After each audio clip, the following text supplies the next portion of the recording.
The Abbott and Costello program, brought to you by Camel, the cigarette that's first in the service according to actual sales records. See if your throat and your taste don't make Camel a first with you, too. Find out for yourself. Listen to the great rhythms of Freddie Rich and his orchestra, the swingy singing of Connie Haynes. And with Election Day just around the corner, we remind you of the famous speech of Senator Rufus G. Blowhard when he rose to utter these deathless words.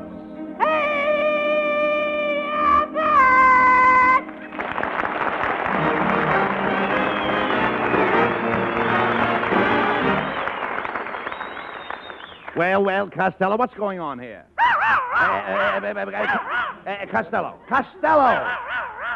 All right. Quiet, Hector. Down, Hector. Costello, what's the idea of bringing that dog in here? Where did you get him? Oh, I found him, Abbott. Well, let him loose. Oh, no, not me. I'm not going to lose him. I'm going to keep him. He's a genuine airplane dog. An airplane dog? Yeah, look at his tail spin. No. Costello, you're going to take that dog out of here right now. Oh, no, Abbott. Please Yes. don't ask me to do that. I said yes. Don't make me chase this little dog away. Now? He's taking the place of my other little dog that died. His name was Girdle. Girdle? Yep. How did you happen to name a dog Girdle? Because we kept him tied up in the daytime, we let him out at night. Oh.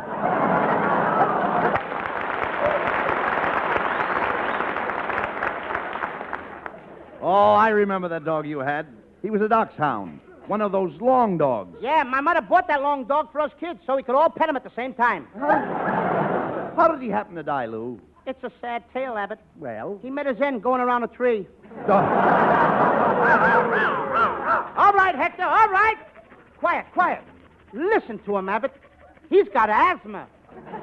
Costello, will you please get that mutt out of here? No, he's a smart dog. I'm not going to do it. He's a smart dog. I said get him out of here. No, I won't. Look, Hector, how much is 1 and 1? See? Now, he's right, ain't he, Abbott? Well, yeah. 1 and 1 is like that, ain't it? Yeah, sure. I'm pretty sure. Yeah, it is. Now, Hector, how much is 2 and 2?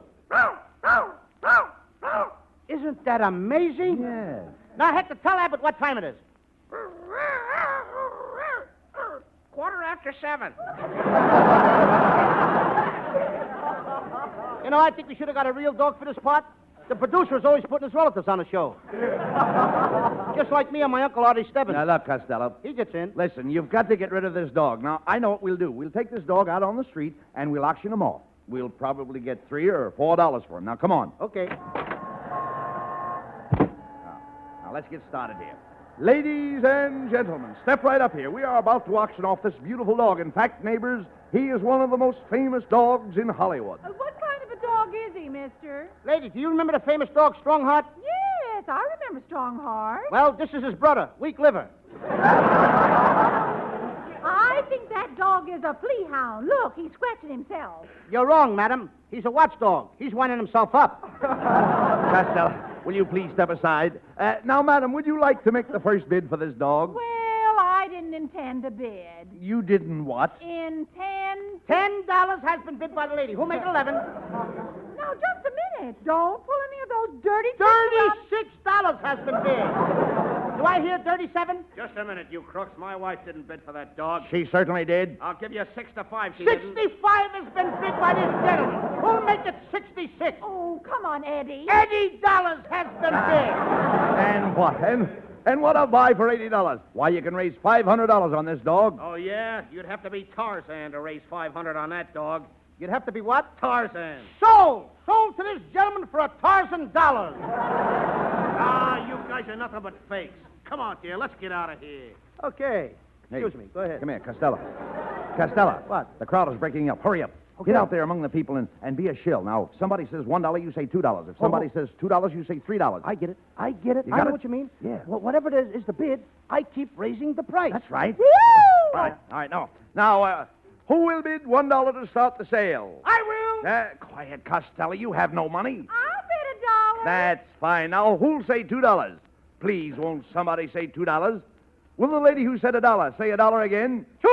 Ah, that's better. Thank you. Will anybody say $3? $3. Thank you, sir. Now, will anybody say $4? $4. Sold this beautiful dog for $4. Now, will the winner Wait a minute. Where's the winner? Right over Will you here. please raise your hand, please? Yes, Right over here.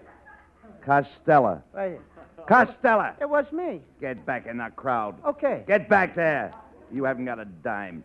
Folks, there's been a mistake in the bidding. Will the gentleman who said $3 bid again? $3. Would you like to make it 4? Oh, $3 as far as I go. But this dog is worth at least 4. Won't somebody please say 4? Please. Well, Very well. Going once for $3. Going $4. Quiet. Who said $4? I said $4. Thank you. Sold for $4. Who said that $4? Raise your hand again. I did again. Costello, what's the matter with you? That's the second time you've gummed up the auction. Why don't you keep out of this? You haven't got a dime. Can I help it if I love dogs? Oh, please.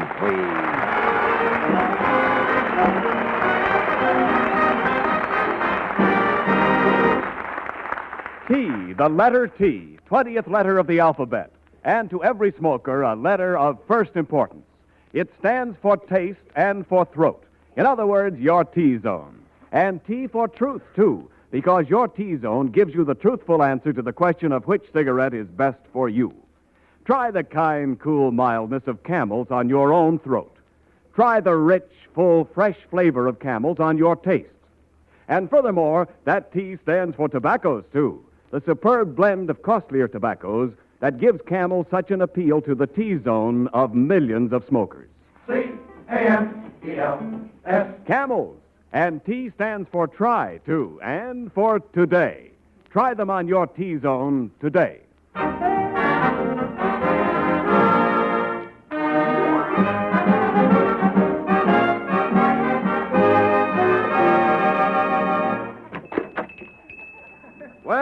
Well. Come right in, gentlemen. Welcome to Red Morton's Pet Shop. Say, that looks like my lost dog you have there. Yes, Mr. Morton. My friend Costello found your dog, and I made him bring him back. Well, that's fine. And here's your $25 reward. Mr. Morton, I don't want the reward. I want to keep the dog. I love that little pooch. Well, young man, the dog is for sale, but I must warn you, he's very valuable. This dog is worth $200. He's worth $200.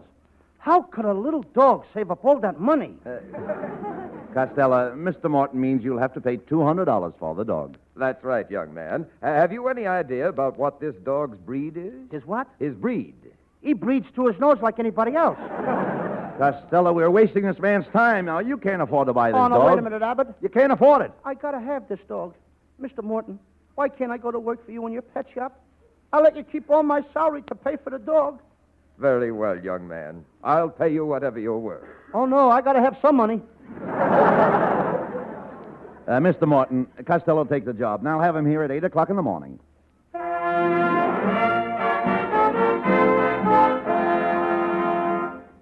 Well, Costello, this is our first day in Mr. Morton's pet shop.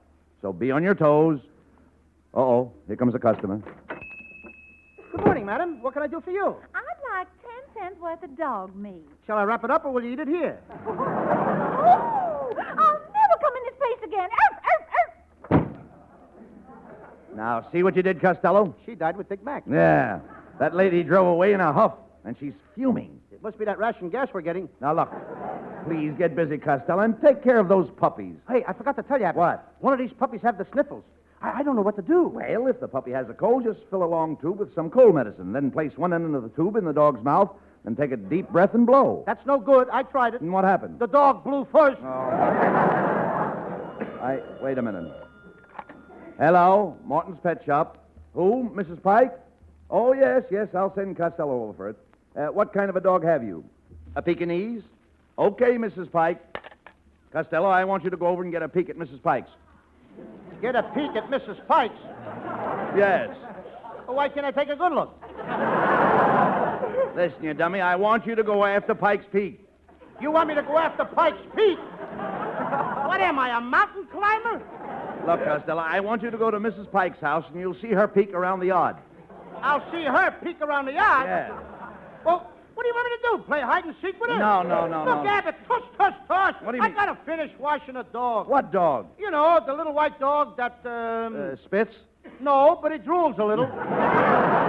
Look, never mind that. Now, after you come back from Mrs. Pike's, I want you to take care of Mrs. Brown's chow. Her what? Her chow.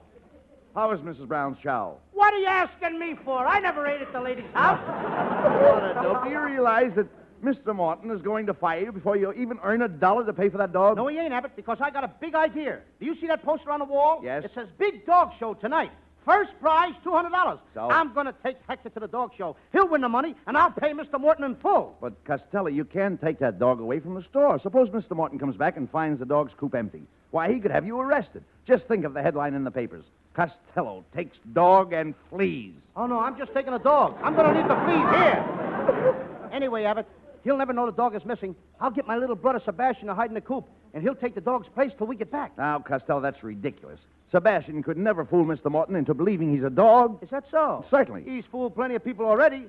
You mean people really mistake Sebastian for a dog? Well, he's only 7 years old, and my mother had to buy him back from the dog catchers 5 times. Oh, now, please.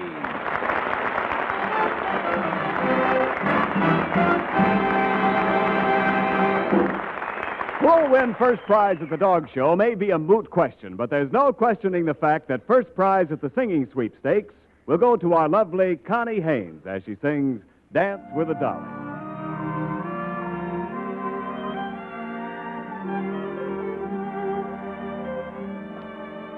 As I was walking down the street, down the street, down the street, I met somebody who was mighty sweet, mighty fine to see. I asked him, would he like to have a talk, make some talk? All the girlies standing on the walk, wishing they were me. Mama, mama, let me dress up tonight, dress up tonight, dress up tonight. I've got a secret, gonna fess up tonight, gonna dance by the light of the moon.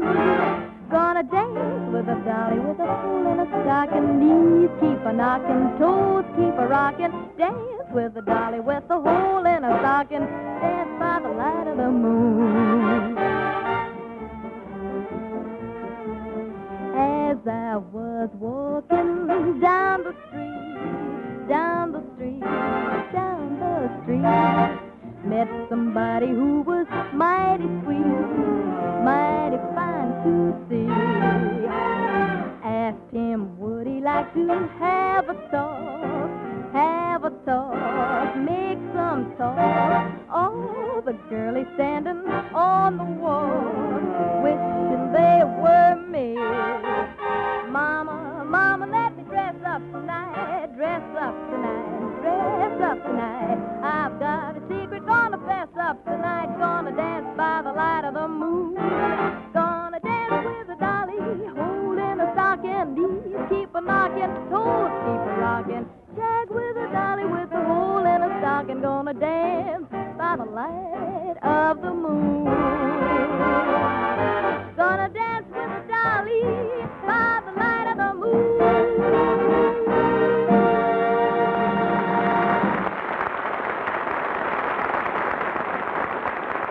For years, you have been saying, camels, please, and always a man behind the counter came back with that familiar pack and a hearty, yes, sir. Well, he doesn't feel too happy these days when occasionally he has to change that to, that yes, sir, to, sorry, no camels today. But remember this, Camel's kind, cool, gentle mildness and the rich, full, fresh flavor of Camel's unique blend of costlier tobaccos definitely make Camels worth asking for again the very next time you're buying cigarettes. C-A-M-E-L-S. Camels, the cigarette to ask for every time.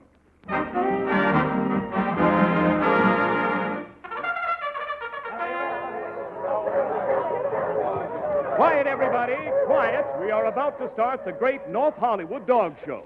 Now, all you people who have entries will kindly form a line to the right and file your dog past the judges. Costello, what are you doing? The guy told me to file my dog.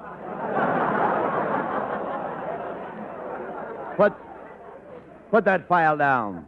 The man wants you to promenade your dog. I can't do that, Abbott. I left my promenade home. What promenade? The promenade I put on my hair. No, you dummy. The stuff you put on your hair is pomade. Oh, no, it ain't, Abbott.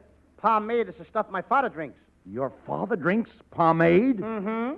Pa made it, and Pa drinks it. must have blood. Gallons of blood. I've got to have blood. Who are you? Oh, just an old bloodhound. Oh, look, Niles, will you get out of here? Look, Niles, you're so skinny, if you had any blood, you'd look like a thermometer. At low temperature. Gentlemen, come. You're holding up the dog show. I'm anxious to get started. I expect to win the first prize with my dog. You could win it without the dog. Now, Costello, that's no way to talk to a lady. That's right, young man. I am the great dog fancier, Mrs. Beacon Van Storage. I have one of the largest kennels in the country. Well, why don't you go on a diet? Oh, you think you're so smart, but your dog will never beat my dog. He's a Doberman Pinscher. A Doberman what? Pincher. Low.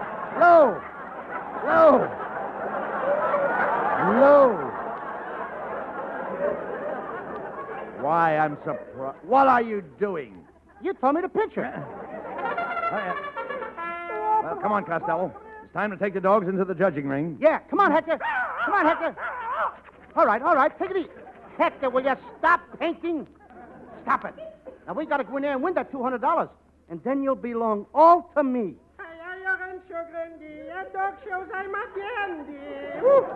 Well, don't tell me it's our old friend Kitzel. Can you imagine?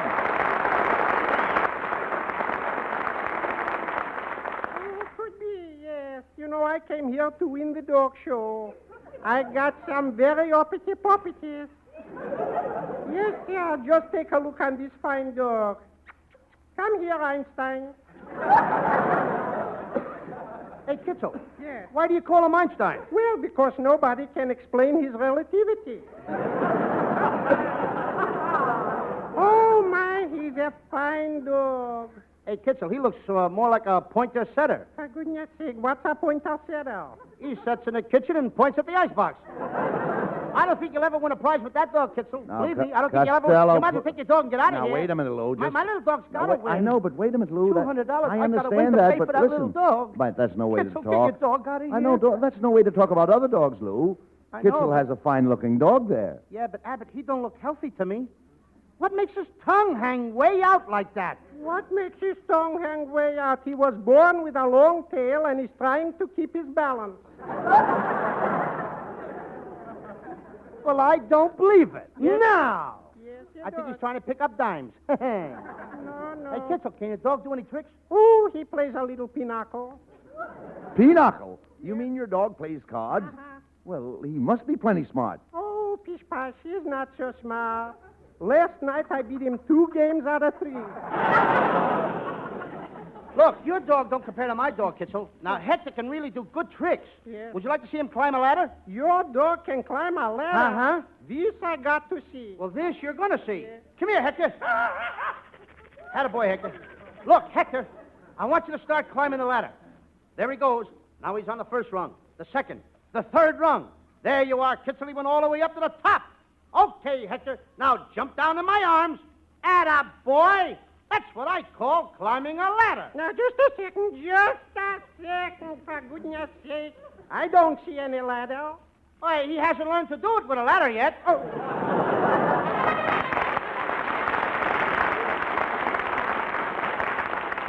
Attention, ladies and gentlemen.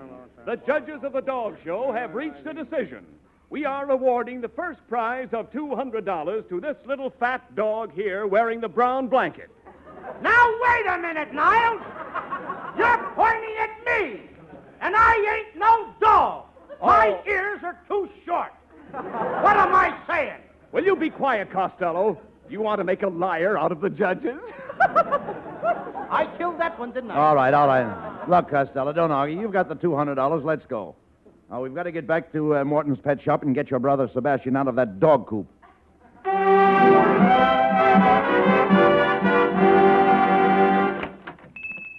Oh-ho! So there you are, Costello, you dog thief. What's the idea of taking my champion dog out of his coop and putting that little boy in there? Mr. Morton, I just borrowed the dog for a little while. Oh, please, Mr. Morton. I only took him out on a government plan. You took him out on the government plan. Yeah, lend leash. Oh, That's the leash I could do. All right. Look, Mr. Morton, Costello hasn't harmed the dog, and he now has the $200 to pay you for him. That's right, Mr. Morton. Here's the money. Wrap the dog up as a gift. Wrap the dog? I've got a good notion to wrap you in the nose. You left your little brother in that coop, and when I went to let him out, he bit me. He bit you? Sebastian, come out of that coop. Yes, Sebastian. Come here. Did you really bite Mr. Morton? Yes, I did, Uncle Bud. I snuck up and bit him while he was feeding his other pets. Now, wait a minute, Sebastian. Where did you bite him? I bit him between the birdcage and the fishbowl. Sebastian, don't you know it's wrong to bite people? Don't you realize that you can cause a great deal of harm and trouble? I know it. And that eventually you might even go to jail. That's right, Uncle Bud. Why do you do these things, Sebastian? I don't know why I do these things. Well, you must have a reason for it. Oh, I'm a bad boy. I heard enough of this. I'm not only keeping the dog, but I'm taking the $200 for personal damages, and I'm throwing you 3 bums out of here.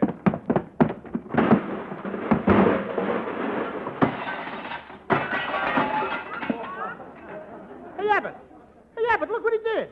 He broke my watch crystal. It's all your fault, Sebastian. Why did you bite Mr. Morton? I'll tell you why I bit him, Uncle Bud. I didn't mind it this morning when he threw me that Tibble dog biscuit. I even ate the bones he gave me for lunch. And I didn't mind it when he clipped my ears and covered me with flea powder. But when the guy hit me on the head because I wouldn't wag my tail, that did it.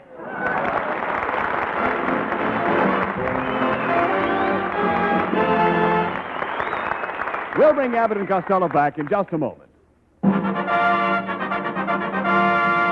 Thanks to the Yanks of the Week. Tonight we salute Sergeant Phil R. Hamp of Avalon, Pennsylvania. Crawling under enemy fire to a dugout housing 70 Nazis, he wounded one and sent the others scurrying into capture. For this exploit, he wears the Silver Star and tonight rates this salute in his honor. 400,000 Camel cigarettes sent to our fighters overseas. Each of the 3 Camel radio shows honors the Yank of the Week by sending free 400,000 Camel cigarettes overseas. A total of more than 1 million Camels sent free each week. In this country, the Camel caravans traveling from camp to camp have thanked audiences of more than 4 million Yanks with free shows and free Camels. Camel broadcasts to go out to the United States 3 times a week, a shortwave to our men overseas and to South America. Listen tomorrow to Jimmy Durante and Gary Moore. Monday to Bob Hawke in Thanks to the Yanks. And next Thursday to Abbott and Costello. And now, as promised, a few final words from Bud and Lou. Well, the final words will be very short. Just good night, folks. Good night, and buy plenty of bonds. Bye, bonds. Buy Everybody. bonds. Good night, friends. Good night. Good night, everybody. Good night, everybody.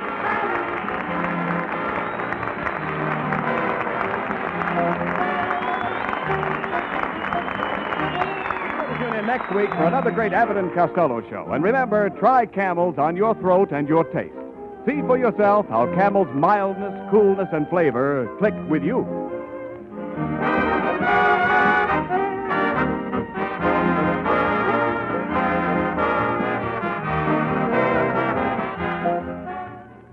Every student of human behavior knows that women like masculine things. The rough caress of a tweed shoulder against a soft cheek, the gleam of fine polished leather, the look of a pipe in a man's mouth. However, if you delve a little deeper into feminine psychology, you will find that the appeal of that pipe sometimes drops way down when its smoke meets dainty feminine nostrils. What can you do about it? That's easy. Just pack that pet pipe of yours with Prince Albert. Its fragrance, its grand aged-in-the-wood aroma will complete your pipe appeal with the lady you wish to impress. And that wonderful flavor, too. Rich, full-bodied, yet mild.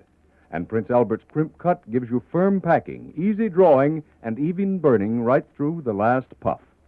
PA is gentle to your tongue, too, because of its no-bite treatment. And what a bargain. About 50 thrifty pipefuls in the regular 2-ounce package.